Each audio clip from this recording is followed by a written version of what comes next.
Hello to Ghoul Gulab friends. If you are interested in horror stories, follow me and leave a little like and comment about the video. Thank you. If you like, you can send your scary events to the Telegram ID you see on the page.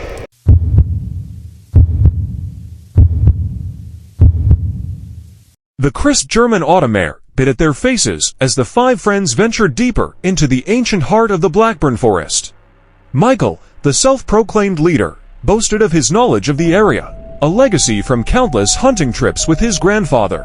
They were a mix: Michael, the rugged outdoorsman; Franz, the nervous intellectual; Greta, the pragmatic doctor; Anna, the adventurous artist; and Thomas, the quiet observer with a camera strapped to his chest. Hours melted away as they tracked deer, their laughter echoing through the silent trees.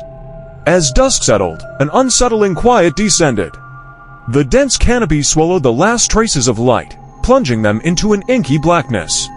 Panic flickered in Franz's eyes, but Michael brushed it off, insisting they press on to find a suitable campsite.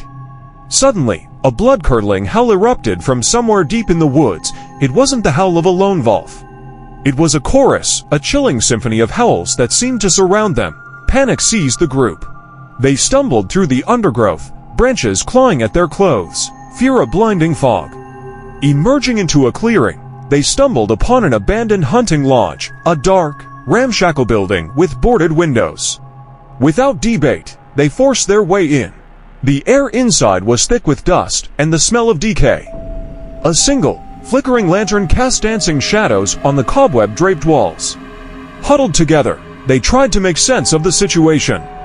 The howls continued relentlessly throughout the night, growing closer, more frenzied. Every rustle in the undergrowth sent shivers down their spines. As dawn approached, a new sound joined the howls, a heavy thudding against the rotting wooden door. Terror paralyzed them. Franz, overcome with fear, confessed a chilling local legend, the legend of the Wendigo, a monstrous creature said to roam the forest, driven mad by an insatiable hunger for human flesh. The thuds grew louder, the door splintering under the relentless assault. Just as it seemed hope was lost, an unearthly screech pierced the air, different from the howls. Confused growls replaced the thuds against the door. Cautiously, Michael peered through a crack in the boards. He saw a horrifying sight, a pack of monstrous wolves, unlike any he'd ever encountered, engaged in a brutal fight with something else. Something enormous, shrouded in shadow. Seizing their chance, they barricaded the broken door further and huddled together as the forest echoed with the sounds of the savage battle. As the sun finally rose, the howls and growls faded, a tense silence settled. With trembling hands, they opened the door, a wave of relief washing over them, but the relief was short-lived. Lying clear of the trees was a gruesome sight, the mangled carcasses of the wolves. No trace of the other creature. The friends, forever marked by the night's horror, left the forest, vowing never to return.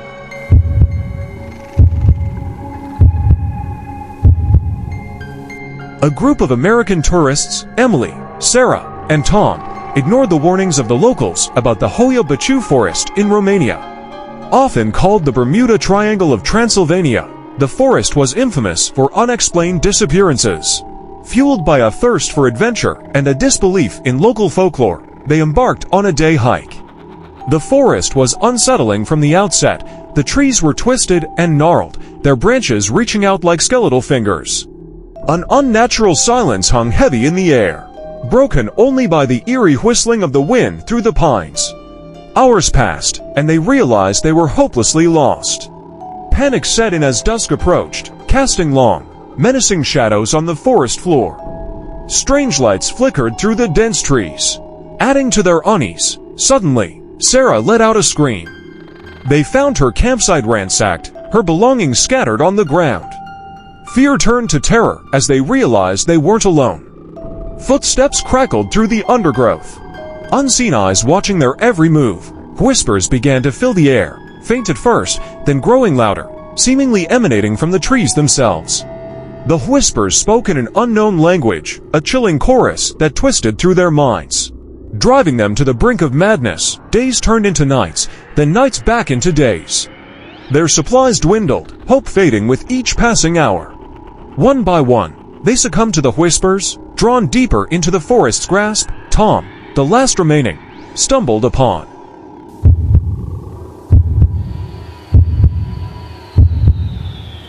Blackwood Forest wasn't known for friendly faces. The locals spoke of gnarled trees that whispered secrets and an unnatural stillness that settled over the woods at dusk. Ignoring the warnings, a group of 4 college friends, Sarah, the adventurous one, Ben, the skeptic, Emily, the quiet observer, and Tom, the life of the party, set off for a weekend camping trip. The unease started subtly, the compass spun erratically, and the familiar landmark seemed to shift. As twilight painted the sky in bruised purples, a low, guttural moan echoed through the trees. Panic flickered in their eyes, but Sarah, ever the leader, insisted they press on. They stumbled upon a clearing dominated by a ring of ancient, twisted oaks. In the center, a pile of bleached bones gleamed eerily. Ignoring a rising sense of dread, they set up camp. The wind picked up, carrying whispers that seemed to speak their names. Sleep was a patchwork of nightmares, each friend jolted awake by chilling visions. Morning brought no solace, the air hung heavy, and the once vibrant forest seemed drained of color. A single set of footprints circled their camp, starting and ending nowhere. Fear finally cracked their bravado. As they packed to leave, a twig snapped behind them. A figure emerged from the trees, tall and gaunt with eyes that glowed an unnatural red. It spoke in a voice like dry leaves rustling, a language that chilled them to the bone. It talked of an ancient ritual, one needing completion, and of a sacrifice. Panicked, they ran. The forest seemed to twist. Mocking their escape, the ground gave way beneath Sarah, sending her tumbling into a hidden pit. Her screams echoed as the creature descended after her. The remaining 3 sprinted blindly, branches whipping at their faces. The creature's inhuman howls getting closer with every desperate breath. They stumbled upon a dilapidated cabin, the only sign of life in the desolate forest. An old woman with eyes like milky pools answered their frantic pleas. She spoke of a way to break the ritual, requiring an offering of something precious. Without hesitation, Ben threw his prized camera into the fire. The howls outside stopped. The old woman led them out via a hidden path, leaving Blackwood Forest behind forever. Sarah was never found. The forest remained silent, its secrets buried.